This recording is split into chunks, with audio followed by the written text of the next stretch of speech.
Chapter 41. The first week of their return was soon gone. The second began.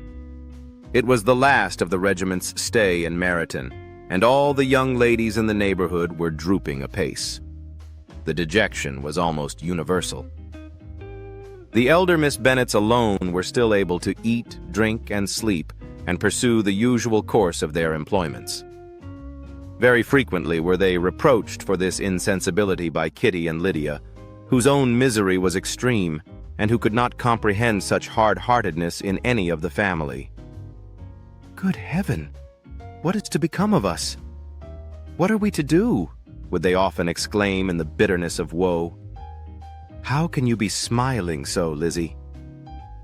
Their affectionate mother shared all their grief. She remembered what she had herself endured on a similar occasion 25 years ago. "I am sure," said she, "I cried for 2 days together when Colonel Miller's regiment went away. I thought I should have broke my heart." "I am sure I shall break mine," said Lydia. "If one could but go to Brighton," observed Mrs. Bennet. "Oh, yes, if one could but go to Brighton. But Papa is so disagreeable.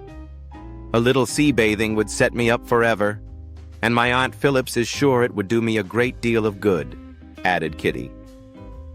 Such were the kind of lamentations resounding perpetually through Longbourn House. Elizabeth tried to be diverted by them, but all sense of pleasure was lost in shame. She felt anew the justice of Mr. Darcy's objections, and never had she before been so much disposed to pardon his interference in the views of his friend. But the gloom of Lydia's prospect was shortly cleared away, for she received an invitation from Mrs. Forster, the wife of the colonel of the regiment, to accompany her to Brighton. This invaluable friend was a very young woman, and very lately married. A resemblance in good humor and good spirits had recommended her and Lydia to each other, and out of their 3 months' acquaintance they had been intimate too. The rapture of Lydia on this occasion, her adoration of Mrs. Forster, the delight of Mrs. Bennet, and the mortification of Kitty are scarcely to be described. Wholly inattentive to her sister's feelings, Lydia flew about the house in restless ecstasy, calling for everyone's congratulations, and laughing and talking with more violence than ever, whilst the luckless Kitty continued in the parlor repining at her fate in terms as unreasonable as her accent was peevish. "I cannot see why Mrs. Forster should not ask me as well as Lydia," said she, "though I am not her particular friend. I have just as much right to be asked as she has, and more too, for I am 2 years older." In vain did Elizabeth attempt to make her reasonable, and Jane to make her resigned. As for Elizabeth herself, this invitation was so far from exciting in her the same feelings as in her mother and Lydia, that she considered it as the death warrant of all possibility of common sense for the latter, and detestable as such a step must make her, were it known, she could not help secretly advising her father not to let her go. She represented to him all the improprieties of Lydia's general behavior, the little advantage she could derive from the friendship of such a woman as Mrs. Forster, and the probability of her being yet more imprudent with such a companion at Brighton, where the temptations must be greater than at home. He heard her attentively, and then said, "Lydia will never be easy till she has exposed herself in some public place or other, and we can never expect her to do it with so little expense or inconvenience to her family as under the present circumstances." "If you were aware," said Elizabeth, "of the very great disadvantage to us all, which must arise from the public notice of Lydia's unguarded and imprudent manner, nay, which has already arisen from it, I am sure you would judge differently in the affair." "Already arisen?" repeated Mr. Bennet. "What? Has she frightened away some of your lovers? Poor little Lizzie! But do not be cast down. Such squeamish youths as cannot bear to be connected with a little absurdity are not worth a regret. Come, let me see the list of the pitiful fellows who have been kept aloof by Lydia's folly. Indeed, you are mistaken. I have no such injuries to resent. It is not of peculiar, but of general evils, which I am now complaining. Our importance, Our respectability in the world must be affected by the wild volatility, the assurance and disdain of all restraint which marked Lydia's character. Excuse me, for I must speak plainly. If you, my dear father, will not take the trouble of checking her exuberant spirits and of teaching her that her present pursuits are not to be the business of her life, she will soon be beyond the reach of amendment. Her character will be fixed, and she will, at 16, be the most determined flirt that ever made herself and her family ridiculous. A flirt, too, in the worst and meanest degree of flirtation, without any attraction beyond youth and a tolerable person, and from the ignorance and Chapter 42. Had Elizabeth's opinion been all drawn from her own family, she could not have formed a very pleasing picture of conjugal felicity or domestic comfort. Her father, captivated by youth and beauty, and that appearance of good humor which youth and beauty generally give, had married a woman whose weak understanding and illiberal mind had very early in their marriage put an end to all real affection for her. Respect, esteem, and confidence had vanished forever, and all his views of domestic happiness were overthrown. But Mr. Bennet was not of a disposition to seek comfort for the disappointment which his own imprudence had brought on in any of those pleasures which too often console the unfortunate for their folly or their vice. He was fond of the country and of books, and from these tastes had arisen his principal enjoyments. To his wife he was very little otherwise indebted than as her ignorance and folly had contributed to his amusement. This is not the sort of happiness which a man would in general wish to owe to his wife. But where other powers of entertainment are wanting, the true philosopher will derive benefit from such as are given.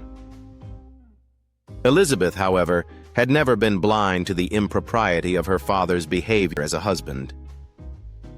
She had always seen it with pain, but respecting his abilities, and grateful for his affectionate treatment of herself, she endeavored to forget what she could not overlook, and to banish from her thoughts that continual breach of conjugal obligation and decorum which, in exposing his wife to the contempt of her own children, was so highly reprehensible.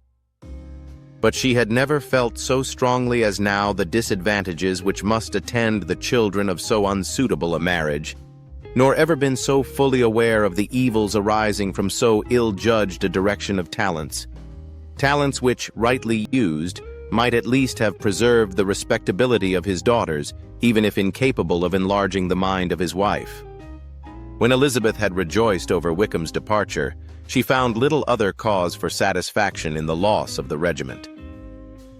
Their parties abroad were less varied than before, and at home she had a mother and sister whose constant repinings at the dullness of everything around them threw a real gloom over their domestic circle.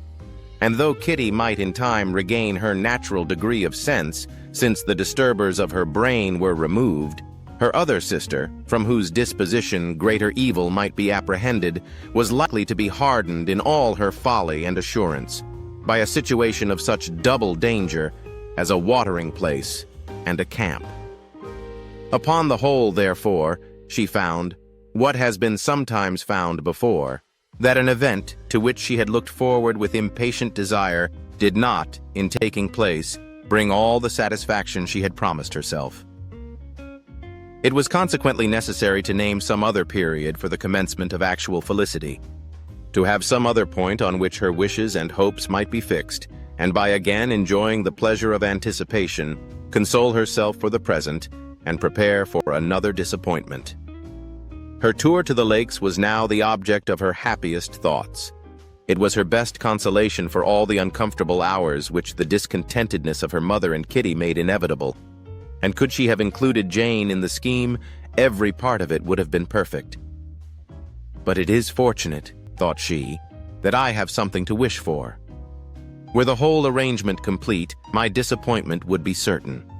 But here, by carrying with me one ceaseless source of regret in my sister's absence, I may reasonably hope to have all my expectations of pleasure realized.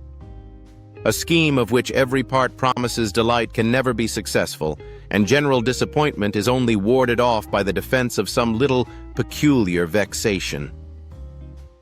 When Lydia went away, she promised to write very often and very minutely to her mother and Kitty. But her letters were always long expected, and always very short. Those to her mother contained little else than that they were just returned from the library, where such and such officers had attended them, and where she had seen such beautiful ornaments as made her quite wild, that she had a new gown or a new parasol, which she would have described more fully, but was obliged to leave off in a violent hurry, as Mrs. Forster called her, and they were going to the camp. And from her correspondence with her sister, there was still less to be learnt, for her letters to Kitty, though rather longer, were much too full of lines under the words to be made public. After the first fortnight or 3 weeks of her absence, health, good humor, and cheerfulness began to reappear at Longbourn. Everything wore a happier aspect. The families who had been in town for the winter came back again, and summer finery and summer engagements arose. Mrs. Bennet was restored to her usual querulous serenity, and by the middle of June, Kitty was so much recovered as to be able to enter Meryton without tears, an event of such happy